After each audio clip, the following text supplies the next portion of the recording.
What up, y'all? Telling you about my experience with a hypnotist back in around August 2019. I just finished this book called The Art of Learning, and a lot of it covers being in flow states and how hypnotists can really help you or guide you through this whole process of finding flow states and increasing their frequencies. The reason why it's in the art of learning is because that in flow states, your ability to learn is actually heightened to a great degree when you're in these flow states. And also, as most people know, that your performance really increases. So I was down for that. I was chit-chatting to my mentor about that, Lawrence McKindle, and he actually had a friend who was a hypnotist. And so he linked us up, and on that Monday we got lunch together, the hypnotist and I, and we kind of talked about the whole process. It really debunked some of the myths I was really concerned with about hypnotism, especially the fact that I was really scared that, like, if I don't really know this dude, he could implant some ideas that are not mine, or take advantage of me. And he said that his job as a hypnotist is to be a guide, and you're still the traveler, so you still have to choose to walk the path that he is guiding you, and you're going to be telling him what destination you want to get into. So yeah, he kind of reassured me like that's basically impossible to do for him. We booked an appointment. That was on Monday. I believe our appointment was on Wednesday to help me to get into flow states, and we actually met at my place, and he wanted me to be the most comfortable as possible, so hence that's why we met at my place. So, and we got relaxed, and he asked me a bunch of questions on how do I feel and what are some of my actions, what is my face doing when I'm in these flow states. And I was like, I feel like I'm Peter Pan. I feel I'm very light on my feet. I'm talking to my homies in a playful manner. I'm hyping them up. I'm throwing some heckles here and there, and it's just really a very fun time for me. And even through that their own questioning, it kind of reminded me when I'm having fun, I'm playing at my best. And for the amount of time and effort I put into being the best athlete that I can be, it can really change my mindset into a do or die. I need to succeed, a neediness to succeed in ultimate, instead of simply enjoying the game and the process. And something I have to constantly keep in check, because I push myself so hard in this endeavor. So yeah, just simply through those few minutes of questioning really helped me get into I play better when I'm having fun. So anyway, I got relaxed. I was in a kind of recliner chair, and he had me kind of go through my warm-up process, because this is how, so we know where the destination is Peter Pan like feeling, where we're joking around, being light on our feet, and playing at our best. So that's the destination, and he wanted to pick the kind of origin part, where we are at, the starting point.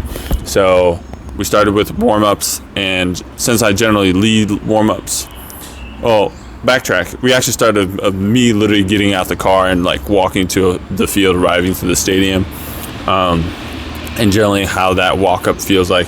It's that's usually the few moments of me time I have before I have to start being extroverted and being out there for my teammates because I'm a leader. I am leading up warm-ups. I'm usually one of the biggest voices on the team, so I have to present myself outwardly. A lot of my energy has to go outward, so this is my time to make sure my own energy is right. So usually I have headphones on or my speaker in my backpack, and it's usually bumping, and it's usually bumping Drake, and it's usually bumping nonstop. Something about that bass really gets me into kind of let's get this mode, and kind of gets the blood moving. So when I hit that song, I'm definitely putting on my cleats on and just really just head nodding and feeling the bounce. He was like, all right, so you already start finding that dance-like feeling you're looking for in the Peter Pan. So that's good. It's a great starting place. So we have a strong starting point. And what's next? And I told him I'm usually leading warm-ups. And he was like, how do you usually lead warm-ups? And he's usually pretty quiet, actually. Previously, I was just, calling out the exercises we need to do and the reps we need to do. And the music's playing, and that's it. I'm really silent. He's like, that seems like you're still at that same place as when you're putting your cleats on. We need to be rising up towards that destination. So what can we do to get you into that place quicker? The next step to get closer to that place. I was like, I guess I should start hyping up my boys, talking about the game, talking about what we're going to do as a team, and start really moving around and not stay in the same spot so much. Kind of move throughout the crowd as I'm warming up the team. He was like, good. Yeah, I like that. So we visualized that. Then we went to 4 lines. Then he was like, all right, what's the next step? And he was like, all right, I need to kind of be really raising my voice, amplifying it, and kind of adding some skips, bounce to my step as I'm moving from to each line during the warm-ups. He's like, I like that too. All right, so what's next? Then, scrimmages is happening. Then I feel like I need to be 80 to 90% there. And so everything I just said, I'm just going to amplify it and just do it even more, do a little bit more frequency, pretty close to the frequency I want, to the vibrations I want to be at when it's game time. I was like, all right, to cap it off, how do you finish your warm-ups and how you it's ready to go? And actually, before this, just before this, I started doing these jump balls before games. And I did this, actually not just. I started doing this a year ago, really inspired by Odell Beckham, and just really have my teammates throw up some junky discs, floaty discs, so I can just come down and rip them out of the air, really high point them really well, and trying to get that mainstay of my game that I can dunk on people, get that ready. And also, it's a bit of an intimidation factor on my part, because when you see another guy out there who's ripping discs out of 11 feet in the air plus, that's a little intimidating. So I do that as well, playing little mind games, and yeah. So he was like, all right, that's great. And now, when you do this, make sure you're in that space. Don't force yourself to be in the space. Allow yourself to be in the space. Kind of let it come to you instead of you trying to search for it, because it's always within you. You just have to let go and let it happen.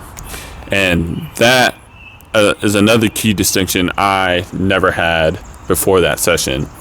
And kind of the idea of allowing myself to, perform well, instead of I always kind of force myself to do it. Like, I'm just gonna manufacture this intensity, this high degree of performance through sheer effort, and kind of really thinking of pushing instead of kind of letting go. and just being it in the space and allowing it to come to you. So after that session, I had a tournament in Seattle, and your boy went off. I did everything we practiced, and I was playing to a very high degree, and nationals was a month after that, and I played really well. Maybe my leadership didn't think that, but that's for another video. But yeah, I played really well at nationals. Had probably under five turnovers for the whole tournament, and even had a game where I was plus 6 or 7 points. So yeah, I think it worked. Not to say it's the only thing that worked, but I think what it really allowed, the main takeaways I got from that session was that I need to allow myself to play well instead of forcing myself to play well. What flow states really feel like to me, and how I can generate the circumstances, the environments, the energy to allow myself to be in that flow state. So yeah, if you have a chance to ever see a hypnotist, I highly recommend it. It helped me, and I hope it helps you. Thanks for watching, and I'll see you guys tomorrow. Peace.